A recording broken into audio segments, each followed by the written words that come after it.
So যাই হোক, আগের ভিডিওতে যাদের যা কমেন্ট করার ছিল, যা কিছু আমাকে নিয়ে বলার ছিল, যা কিছু বিষোদাগার করার ছিল, সেটা আই হোপ কমপ্লিট হয়েছে। যদি না হয়ে থাকে তাহলে অবশ্যই সেখানে গিয়ে যাদের এখনও অবধি যা মনে রয়েছে অবশ্যই বলতে পারো। কিন্তু তারা কেন বলছো, কিসের বেসিসে বলছো, ঠিক কোন জায়গাটাতে মনে হয়েছে যে আমি কোথাও এমন কিছু ভুল বলে ফেলেছি যে তোমার যাত্রাভিমানে বা তোমার কোথাও ইমোশনসে গিয়ে আঘাত লেগেছে, সেই জায়গাটাও মেনশন করে দিও, সেই টাইমিংটাও মেনশন করে দিও। তাহলে অবশ্যই আমি পরবর্তী সময়ে চেষ্টা করব সেটা ভুল না করার। কারণ আমি অন্তত জানি যে আমি আজ অবধি কোনোদিনও এই আমার ইউটিউব জার্নি 4 বছরে এমন কোনো ভিডিও আজ অবধি বানাইনি যেখানে কোনো ফ্যান বেসের, কোনো পার্টিকুলার কোনো সমর্থকেরও কোথাও গিয়ে খারাপ লাগার জায়গা তৈরি হবে। এইটুকু অন্তত নিজের ওপর আত্মবিশ্বাস আমার রয়েছে। একটা লম্বা সময় অবধি আমি যখন থেকে কাজ করতে শুরু করেছিলাম, যখন মনে করেছিলাম যে ইন্ডিয়ান ফুটবল নিয়ে আমি কথা বলবো, বাংলাতে কথা বলবো, ইন্ডিয়ান ফুটবল নিয়ে কথা বলবো, যা কিছু চলছে, যা কিছু হচ্ছে আমি কথা বলবো। আমি কোনো জার্নালিস্ট নই, আমার কাছে কোনো জার্নালিজমের ডিগ্রি নেই। আমার কাছে যে ডিগ্রি রয়েছে সেই ডিগ্রিটা ম্যানেজমেন্টের একটা ডিগ্রি। সেই ডিগ্রি নিয়ে দীর্ঘদিন ধরে আমার যে প্রফেশন সেটাও সবাই খুব ভালো করে জানে। আমার কাছে কোনো জার্নালিজমের ডিগ্রি নেই, আমি জার্নালিজমে যে বুঝি না।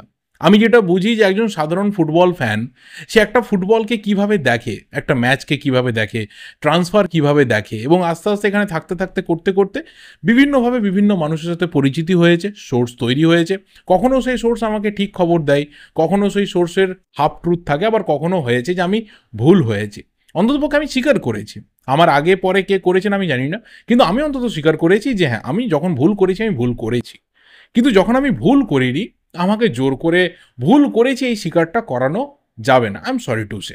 একটা লম্বা সময় অবধি যারা আমাকে দীর্ঘদিন ধরে চেনে, বা 2020 সেই অক্টোবর মাস থেকে চেনে, প্রায় 4 বছর হতে চললেই জার্নিটা, সেই সময় থেকে যারা আমাকে চেনে তারা জানে যে একটা লম্বা সময় অবধি, আমার নামের পেছনে বা আমার পার্টিকুলার চ্যানেলের নামের পেছনে লোটা শব্দটা জুড়ে যেত। আমরা সবাই জানি যে বাংলার ফুটবলে একটা কি বলবো ফানি কালচার রয়েছে, যেখানে ইস্টবেঙ্গল সমর্থকদেরকে অপমানজনকভাবে লোটা বলা হয়, আর মোহনবাগান সমর্থকদেরকে অপমানজনকভাবে মাচা বলা হয়। যে দুটো শব্দ আমার কাছে ভীষণভাবে অপমানজনক দুটো শব্দ, যেটা আমার মনে হয় না যে কোনো সভ্য শিক্ষিত যে কোনো সমর্থকে সেই শব্দ চয়নের কোনো প্রয়োজন আছে বলে। কিন্তু হ্যাঁ, লম্বা সময় অবধি আমার সাথে সেটা জুড়ে দেওয়া হয়েছে। জানি না কেন জুড়ে দেওয়া হয়েছে, কেন বারবার করে সেই শব্দ ঘুরে ফিরে আসতো আমি জানি না। কারো কারো মনে হতো আমি যখন কোনো রিভিউ বানাচ্ছি বা কোনো ট্রান্সফারের আপডেট দিচ্ছি, যারা আগে থেকে আমাকে চেনে, যারা হালে 2-4 মাস দেখছে আমি তাদের কথা বলছি না, যারা আমাকে 3-4 বছর চেনে তাদের কথা বলছি। কেউ বলতো যখন ইস্টবেঙ্গলের খবর দাও তোমার মুখে হাসির ঝলক ওঠে, যখন ইস্টবেঙ্গলের কোনো ম্যাচের কথা বলো হেরে গেলে তোমার কেমন কেমন করে, জিতে গেলে তুমি খুব আনন্দ পাও। মোহনবাগানের বেলায় সেটা জিনিসটা দেখা যায় না। কিন্তু রিসেন্ট টাইমে কি হয়েছে, লাস্ট 1 বছর 1.5 বছরের মধ্যে এটা একটু ঘুরে গেছে, এটা একটু পাল্টে গেছে। এর মাঝখানে ঘটনা ঘটেছে 2022 সালে। আমার যতদূর মনে পড়ে যে আমি একমাত্র সেই জায়গাতে দাঁড়িয়ে একমাত্র ইন্ডিভিজুয়াল ইউটিউবার যে ইস্টবেঙ্গল এবং ইমামির যে যৌথ উদ্যোগটা হয়েছিল গ্র্যান্ড হোটেলে, সেখানে আমি ইনভাইটেড ছিলাম। আমি গেছিলাম, সেই প্রোগ্রাম আমি কভার করেছিলাম, লাইভ করেছিলাম, এবং তারপরে ইস্টবেঙ্গলের তরফ থেকে যা কিছু গিফট দেওয়া হয়েছিল, একটা জার্সিও দেওয়া হয়েছিল, সব কিছু আমি এখানে এসে দেখিয়েছিলাম। তারপরে তো সেই যে লোটা ট্যাগটা সেটা আরও বেশি করে বেড়ে গেছিলো। কিন্তু তারপর আবার এই বছরে যখন আমি মোহনবাগানের ম্যাচ দেখতে গেলাম, সেই দিন থেকে আবার নামের পিছনে মাচা ট্যাগটা পড়ে গেল। এটা ঘুরে ফিরে আসছে, কিন্তু আমার অন্তত মনে পড়ে না যে আমি কোনোদিনও জ্ঞানত এই চ্যানেলে বসে ভিডিওর মাধ্যমে কাউকে ছোট করেছি, কাউকে অপমান করার চেষ্টাটুকু করেছি। ঠিক ভুল খবরের ক্ষেত্রে হতে পারে। আমি আবার বলছি, আমি কোনো জার্নালিস্ট না, আমার কাছে কোনো ক্লাবের যারা রিক্রুটার রয়েছে, যারা এজেন্ট রয়েছে, তাদের সাথে আমার কোনো যোগাযোগ নেই। আমি আগেও বলেছি, কারো থাকতে পারে, কেউ ক্লেম করতে পারে, আমার নেই। আমি যেখান থেকে যা সোর্স মারফত যা পাই, ওপেন ফোরাম থেকে যা পাই, সেটা নিয়ে আমি কথা বলি। আমি অতিরঞ্জিত করার চেষ্টা করি না, আমি অতিরিক্ত উচ্ছ্বাস প্রকাশের চেষ্টা করি না। যখন শোনা যায় রিউমার রয়েছে, আমি শুধুমাত্র রিউমারের কথা বলি, বেরিয়ে চলে যায়, সম্ভাবনার কথা বলি। হচ্ছে, হবেই, বুক বাজিয়ে পেট বাজিয়ে আমি বলার চেষ্টা করি না, কারণ আমি জানি আমার কতটুকু এখতিয়ার রয়েছে। আমি একজন সাধারণ ফুটবল ফ্যান, কোন ক্লাবের আমি কোনোদিনও পার্টিকুলার বলিনি। আমি আজকে বলতে চাই, আমি আজকে বলবো, আমি ছোটোবেলা থেকে যখন ফুটবলটা দেখতে শুরু করেছি, ফুটবলটাকে বুঝতে শুরু করেছি, তখন থেকে আমি অন্ততপক্ষে ইন্ডিয়ান ফুটবলটাকে জানার চেষ্টা করেছি যে অ্যাকচুয়ালি ইন্ডিয়ান ফুটবলটা কী জিনিস। হ্যাঁ, আমার বাড়িতে পুরোটা মোহনবাগান সমর্থকে ভর্তি। আমার বাড়ি পুরোপুরি মোহনবাগান সমর্থকে ভর্তি, মানে আমার দূর দূরান্তের রিলেটিভসে কোথাও কোনো ইস্টবেঙ্গল সমর্থক নেই। আমি ঘটি বাড়ির ছেলে, আমার যা কিছু ফ্যামিলি রয়েছে একদম পুরো চৌহদ্দি সেটা মোহনবাগান সমর্থকে ভর্তি। আমি সেই সিস্টেমের মধ্যে দিয়েই দেখেছি ফুটবলটাকে, যে পুরোপুরি যখন খেলা হতো একদিকে পুরো মোহনবাগান থাকতো, ইস্টবেঙ্গলের দিকে জিরো থাকতো। আমি এই পরিবেশে বড় হয়েছি, কিন্তু কখনো এই জিনিসটা আমার মধ্যে ঢুকে যায়নি যে আমিও মোহনবাগান সমর্থক আর আমি ইস্টবেঙ্গলের হেটার্স। এই জিনিসটা কোনোদিনও আমার মাথার মধ্যে ঢোকেনি।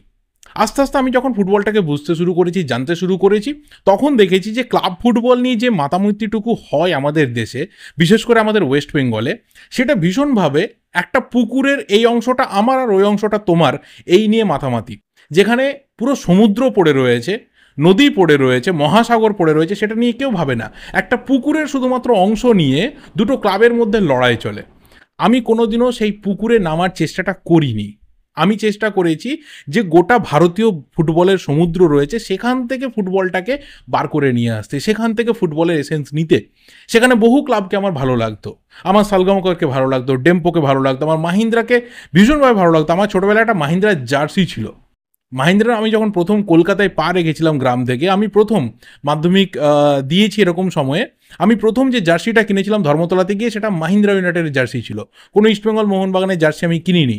আমি মাহিন্দ্রার এত বড় ফ্যান ছিলাম সেই মুহূর্তে দাঁড়িয়ে। এই জিনিস আমি ইন্ডিয়ান ফুটবলে নেওয়ার চেষ্টা করেছি। তারপর আমার ইউনাইটেড স্পোর্টসকে ভালো লাগতো, নবাবদাকে ভালো লাগতো, যে নবাবদা গ্রামে গঞ্জে ঘুরে ঘুরে ফুটবলার তুলে আনার চেষ্টা করতেন। আমি কোথাও ফুটবলটাকে ভালোবাসার চেষ্টা করেছি। অন্ধ সমর্থকের মতো আমি ইস্টবেঙ্গল ছাড়া বুঝি না আর আমি মোহনবাগান ছাড়া বুঝি না, এই জিনিসটা আমি অন্তত ফিল করতে পারিনি, রিসেন্ট টাইমে তো করতেই পারি না। তো যাই হোক, যা কিছু ঘটনা আমাকে নিয়ে হচ্ছে, বিভিন্ন জায়গাতে বলা হচ্ছে directly indirectly, I don't care. But কোথাও খারাপ তখনই লাগে যখন একটা কোনো খারাপ শব্দ ব্যবহার না করার পরেও, কোথাও কোনো রকমভাবে হেট্রেড কিছু না দেওয়ার পরেও এত ধরনের অ্যাটাক আসে, পার্সোনাল অ্যাটাক চলে আসে, বিভিন্নভাবে খারাপ, এতটাই বিলো দ্য বেল্ট মন্তব্য উঠে আসে, যেগুলো শেয়ার করার মতো নয়। আমার মনে হয় না সেইগুলো পাওয়ার মতো আমি এখনও অবধি কোনো কাজ করেছি বলে। এবার যদি আসি যে মেন পয়েন্টে, যে এত কথা কেন বলছি, এত ব্যাপার নিয়ে হঠাৎ করে কেন হ্যাঁজাতে বসলাম, কেন এত জ্ঞান দিতে বসলাম, তার সবথেকে বড় রিজনটা হচ্ছে যে এই মুহূর্তে দাঁড়িয়ে যে বিষয়টা চলছে সোশ্যাল মিডিয়া জুড়ে, সেই জিনিসটা না কোথাও একটা টক্সিসিটি তৈরি করছে।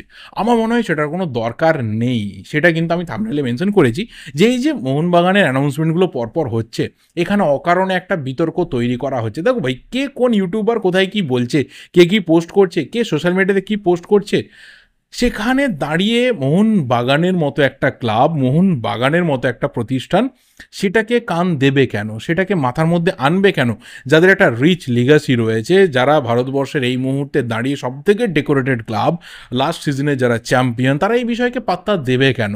এখানে দুটো কারণ রয়েছে। এক, যে দীর্ঘদিন ধরে, বিশেষ করে আপুইয়ার ক্ষেত্রে যেটা হয়েছে, দীর্ঘদিন ধরে মোহনবাগান রেসে থাকার পরেও ম্যাক্সিমাম জায়গা থেকে যেখান থেকে ইনফ্লুয়েন্স করে দেওয়া যায়, সেখানে বলেছে না ইস্টবেঙ্গলই এই ডিলটাকে নিতে যাচ্ছে, সেটা তাদের পয়েন্ট অফ ভিউ ছিল।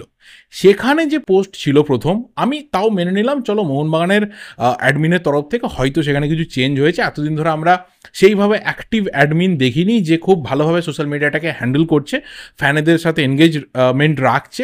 সেই জায়গাটা হয়তো একটা করার চেষ্টা করেছিল, যে একটা চাপা ক্ষোভ যেটা মোহনবাগান সমর্থকদের মধ্যে ছিল, যে দীর্ঘদিন ধরে মোহনবাগান থাকার পরেও কেন এই নেগেটিভিটি ছড়ানো হলো, যে না মোহনবাগান নেই, ইস্টবেঙ্গলই রয়েছে, সব হয়ে গেছে, ডিল কমপ্লিট হয়ে গেছে। সেই জায়গা থেকে দাঁড়িয়ে মোহনবাগানের যে সোশ্যাল মিডিয়ার অ্যানাউন্সমেন্ট ছিল, সেটার একটা কোথাও তর্কের খাতিরে, একদম তর্কের খাতিরে একটা যৌক্তিকতা ছিল। তারপরেও কিছুটা ক্রিয়েটিভিটি ছিল, যে সত্যজিৎ রায়ের সেই বিখ্যাত সোনার কেল্লা ছবির এটা আমার জটায়ু যখন বলছেন সেটাকে তুলে দেওয়া, যে সত্যি তো সেটা মোহনবাগান পেল, এবং তারপরে তার অ্যানাউন্সমেন্ট, হেমন্ত মুখোপাধ্যায়ের ব্যাকগ্রাউন্ডে গান, সবটা মেনে নেওয়ার জায়গা ছিল। কিন্তু আজকের যে অ্যানাউন্সমেন্ট হয়েছে, এই যে টম আলড্রেডের অ্যানাউন্সমেন্ট হয়েছে, নিঃসন্দেহে প্লেয়ার ভালো খারাপ সেটা নিয়ে আমরা আলোচনা করেছি। আগামী দিনে তার পারফরমেন্স বলে দেবে সেটা মোহনবাগানের জন্য ঠিক হলো কি ভুল হলো, কিন্তু তাকে নিয়ে উচ্ছ্বাস প্রকাশ করা, তার ভালো মন্দ সব কিছু নিয়ে বলার অধিকারটা প্রত্যেকের রয়েছে। তুমি কেউ খারাপও বলতে পারো, কেউ ভালোও বলতে পারো, এখানে কেউ কাউকে আটকানোর ক্ষমতা নেই। কিন্তু যেভাবে শুরুটা হলো, সেই জায়গাটা আমার মনে হয় না প্রয়োজন ছিল বলে, because you are representing Mohun Bagan, you are representing Mohanbagan, the national club of India. You are representing that. তুমি এমন একটা লিগেসিকে রিপ্রেজেন্ট করছো, এমন একটা হিস্ট্রিকে রিপ্রেজেন্ট করছো, যেখানে ওইটা বড্ড বেমানান। এই ধরনের কাণ্ডগুলো বা এই ধরনের পোস্ট কিন্তু একটা ট্রোল পেজ থেকে হয়, এটা একটা ফ্যান করতে পারে। একটা ফ্যান যে কোনো বিলো দ্য বেল্টে নেবে, যা খুশি বলতে পারে, কেউ আটকাতে যাবে না। বাট তুমি যখন একটা লিগ্যাসি, হিস্ট্রি এবং কোথাও মোহনবাগানের নামটাকে রিপ্রেজেন্ট করছো, এই ধরনের পোস্ট কিন্তু কখনোই অ্যাকসেপ্টেবল নয়। হয়তো কেউ সাময়িক সেটাকে বলবে বাবা বাবা কী দারুণ হলো, অ্যাডমিন একদম রকিং মোডে রয়েছে, ইস্টবেঙ্গল শকিং মোডে চলে যাবে, কিছুক্ষণের জন্য বলবে। বাট তুমি যদি ঠান্ডা মাথায় ভেবে দেখো, তাহলে এই জিনিসটা দরকার ছিল না। আজ থেকে 1 মাস আগে, 1.5 মাস আগে টম আলড্রেডের কথা জানা গেছিলো। সেই দিনকে জাস্ট একটা ভিডিও করেই জানিয়েছিলাম যে ইস্টবেঙ্গলের একটা ইন্টারেস্ট রয়েছে। যারা সেই ভিডিওটা দেখতে চাও 4 জুনের ভিডিওতে চলে যেতে পারো, খুব পুরনো ভিডিও না, 1 মাসের মতো আগের ভিডিও। সেখানে বলেছিলাম পরিষ্কারভাবে যে ইস্টবেঙ্গলের একটা ইন্টারেস্ট রয়েছে, একটা টার্গেট রয়েছে। টার্গেট থাকা, ইন্টারেস্ট থাকা মানে এই নয় যে সেই প্লেয়ারটা সিগনেচার করে ফেললো। টার্গেট বা ইন্টারেস্টের পর সেই প্লেয়ারের সাথে ইনিশিয়াল টক শুরু করতে হয়। তারপর যদি সেই ইনিশিয়াল টকটা পজিটিভ হয়, তারপরে তার কাছে ফর্মাল অফার রিচ করে। সেই ফর্মাল অফার যদি ঠিকঠাক থাকে, তারপরে নেগোসিয়েশন হয়, এবং সেই নেগোসিয়েশন যদি সব কিছু টিকমার্ক হয়, তখন সেটা কিন্তু ডিল ডান হয়। সেখানেও আমি বলবো ডিল ডান নয় যতক্ষণ না প্লেয়ারটা সিগনেচার করছে।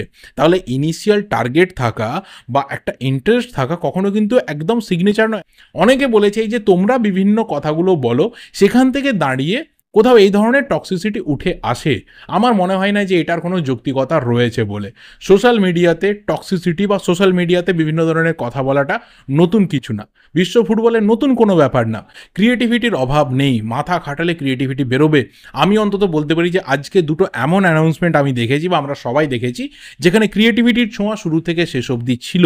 যেখানে কেরালা ব্লাস্টার্স নোয়া সাদোয়ির অ্যানাউন্সমেন্টের জন্য শুরু থেকে শেষ অবধি বাবা ছেলের যে কনভারসেশন, একজন ছেলে সে যে কোথাও চাইছে নোয়াকে তার ক্লাবে, বাবার মনে হচ্ছে না নাও হতে পারে, কিন্তু তারপরে সেই প্লেয়ারের সাথে কনভারসেশন, প্লেয়ার তাকে মেসেজ পাঠাচ্ছে, এই যে কোথাও ফ্যান এনগেজমেন্ট, এটার একটা ইন্টারনাল মিনিং রয়েছে, সেটা কিন্তু কেরালা ব্লাস্টার্স তুলে আনতে পারলো।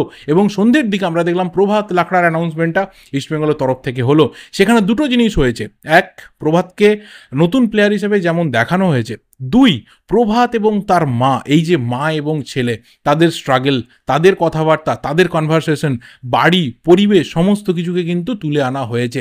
যে জিনিসটা ভীষণভাবে দরকার একটা প্লেয়ারের কাছে বা একজন সাধারণ যে কোনো মানুষের কাছে, মায়ের অবদান পৃথিবীতে সব থেকে বড় অবদান হয়। সেই জায়গাটাকে তুলে আনার মতো জায়গা কিন্তু করেছে ইস্টবেঙ্গল। এবং তার পাশাপাশি ব্র্যান্ড যদি এন্ডোর্সমেন্টের কথা বলি, তাহলে শুরুতেই কিন্তু দেখানো হয়েছিল ইমামির প্রোডাক্ট দিয়ে কিন্তু রান্না হচ্ছে। এই জায়গাটাও কিন্তু মাথায় রাখতে হবে। ক্রিয়েটিভিটি যদি মাথায় থাকে, তাহলে এই ধরনের জিনিস সামনে নিয়ে আসতে হয় না। আমি আবারও বলছি যে প্রথম যে আপুইয়ার অ্যানাউন্সমেন্টের ভিডিও হয়েছিল, এটাকে সবাই মজার ছলে নিয়েছিল এবং সবাই সেই জায়গাটাকে এনজয়ও করেছিল।